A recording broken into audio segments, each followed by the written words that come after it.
사무엘상 22장 1절은 그러므로 라는 접속사로 시작합니다. 지금 다윗은 갈 곳이 없습니다. 자기 고향에도 갈 곳이 없습니다. 옆 나라인 블레셋에도 갈 곳이 없습니다. 다윗의 마음은 두려움으로 가득 차 있습니다. 그러므로 아둘람굴로 온 것입니다.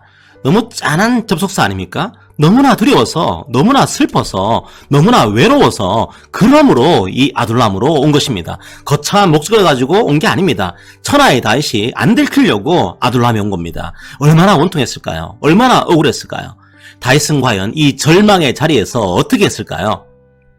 다윗이 굴에 있을 때 지은 시편이 두 개가 있습니다. 시편 142편과 시편 57편이 있습니다. 다윗이 아둘람 굴과 엔게디 굴에서 지은 시편으로 보시면 됩니다. 과연 아둘람에서 다윗은 무엇을 한 걸까요? 시편 142편을 보면요. 다윗은 점잖게 하나님의 뜻을 묵상하고 있는 게 아닙니다. 얼마나 원통한지 부르짖고 있습니다. 눈물, 콧물 다 흘리면서 소리를 지르고 있는 겁니다. 중요한 건 그 다음입니다. 다윗의 탄식을 눈여겨보십시오. 누구에게 탄식하고 있습니까? 여호와 하나님입니다. 다윗은 지금 여호와께 부르짖고 여호와께 간구하고 여호와 앞에 토로하고 여호와 앞에 진술하고 있습니다. 허공에 대고 울부짖는 것이 아닙니다. 사람들에게 외친 것도 아닙니다. 왜요?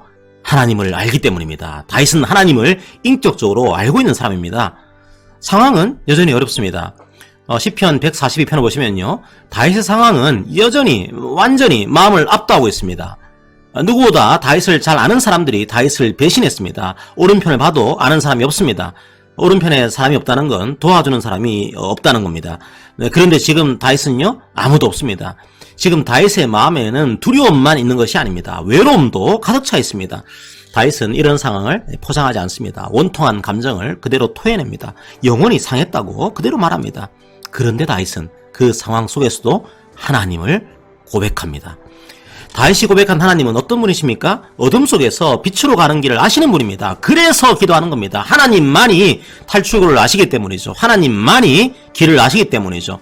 그래서 하나님께 간절하게 부르짖은 겁니다. 사람들이 토해내는 분노가 아닙니다. 원망이 아닙니다. 지금 다윗은 고백하고 있습니다. 주님만이 나의 피난처입니다. 이 깜깜한 아둘람 굴이 나의 피난처입니다. 이렇게 고백하고 있는 거죠. 기도하고 있는 거죠.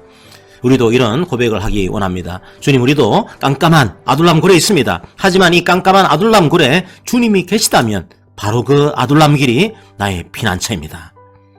성도 여러분, 구약 역사는 영웅을 보여주는 책이 아닙니다. 다윗을 바라보지 마시고 다윗이 의지한 분을 바라보십시오. 하나님을 의지하십시오. 하나님께 부르짖으십시오. 그러면 이 깜깜한 아둘람 굴에서 놀라운 일이 일어나게 될 겁니다. 다윗이 아둘람에서 하나님께 부르짖었습니다. 그러자 다윗에게 어떤 일이 벌어졌을까요?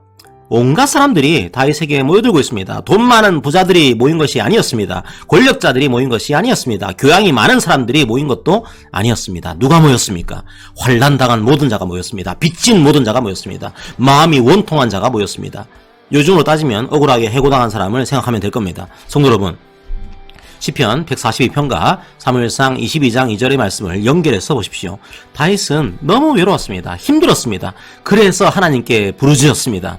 그에 대한 하나님의 응답은 무엇입니까? 하나님은 철저하게 외로운 이 아둘람 굴에서 다윗에게 무언가를 주십니다. 무엇을요? 공동체입니다. 바로 공동체를 주셨습니다. 시편 142편 7절을 보십시오. 다윗의 신앙 고백이 나옵니다. 주께서 나에게 갚아주시리니 의인들이 나를 두르리이다. 다윗이 기도했습니다. 사람들이 몰려왔습니다. 완전 무결한 사람들이 몰려든 것이 아닙니다. 부족한 사람들이 몰려든 겁니다. 힘없는 사람들이 몰려든 겁니다. 곤고한 사람들이 몰려든 겁니다. 하나님 외에는 의지할 것 없는 사람들이 몰려든 겁니다. 바로 의인들이 몰려온 겁니다. 바로 그것이 의인입니다. 하나님만을 의지하는 거죠. 외로운 다윗에게 하나님은 아둘람 공동체를 주신 겁니다. 다윗은 아둘람 공동체를 보면서 이렇게 생각했을 겁니다. 하나님께서 나를 통해 세우실 나라가 이런 나라구나. 하나님만을 의지하는 나라. 그래서 마음이 상한 자가 고침받는 나라, 슬픈 자에게 기쁨을 주는 나라, 근심을 찬송으로 바꾸는 나라, 무너진 곳을 다시 세우는 나라, 불의를 미워하고 정의를 사랑하는 나라, 죽음의 공포가 생명의 희망으로 바뀌는 나라. 하나님은 이런 아둘람 공동체를 원하시는구나. 다윗에게 교훈을 주신 겁니다. 바로 이 아둘람 공동체를 오늘날의 교회로 생각해 보십시오. 성도 여러분, 교회는 어떤 것입니까? 자기 힘으로는 할 수 없다고 고백하는 사람들이 모인 것입니다. 환난 속에서 어찌할 줄 몰라서 헤매는 사람들이 모인 것입니다. 세상에서 갈 곳을 잃은 사람들이 모인 것입니다. 원통함을 세상에서 풀 수 없는 사람들이 모인 것입니다. 우리를 위해 십자가를 지신 예수님이 우리의 피난처가 되는 곳, 바로 그것이 교회입니다. 세상에서 상처받은 사람들을 살리는 곳입니다. 세상에서 소외받은 사람들과 교제하는 곳입니다.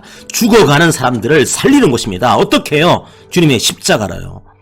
시편 57편도 다윗이 아둘람굴에서 쓴 거라고 알려져 있습니다. 57편 7절을 보십시오. 하나님이여, 내 마음이 확정되었고 내 마음이 확정되었사오니 내가 노래하고 내가 찬송하리이다. 다윗의 마음이 확정된 곳 어디입니까? 바로 아둘람입니다. 화려한 궁전이 아닙니다. 깜깜한 굴입니다. 황량한 광야입니다. 아무 소망도 보이지 않는 곳입니다. 그런데 그곳에서 하나님께 부르짖습니다. 그리고 아둘람 공동체가 만들어집니다. 바로 그곳에서 다윗의 마음이 확정된 겁니다. 성도 여러분, 성령 하나님의 은혜로 마음이 확정되기 원합니다. 그리고 이 아둘람 공동체에서 예수 그리스도의 복을 누리십시오. 생명을 누리십시오. 기쁨을 누리십시오. 개인이 부르짖는 신앙이 공동체 신앙으로 연결되고 공동체의 신앙이 개인의 신앙을 도전하는 그런 교회가 되기를 원합니다. 우리 교회가 이런 아둘람 공동체의 길을 걸어갈 수 있게 되기를 기도합니다. 아멘.